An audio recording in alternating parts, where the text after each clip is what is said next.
आणि या भजनाला पूरक असा विषय म्हणजे आपलं हे नवयुग वृद्धाश्रम. कारण आपण सर्व या आश्रमामध्ये आहोत आणि आपण सर्वांना माहिती आहे की आपण सर्व मंडळी वेगवेगळ्या जाती धर्माचे आहोत, परंतु एकत्र आहोत.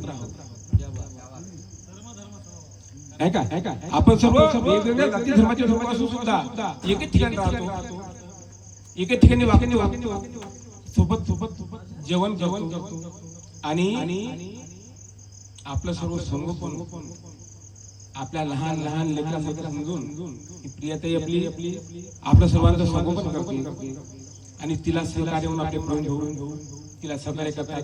त्या दोघांमुळे आज हे आपलं वृद्धाश्रम सुरू आहे आणि ही त्यांची दोघांची संकल्पना आहे की आज वृद्धाश्रम सुरू आहे.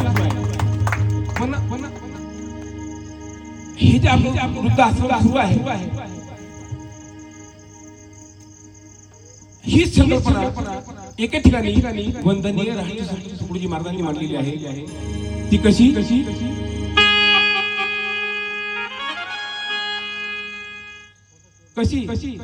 सबके लिए खुला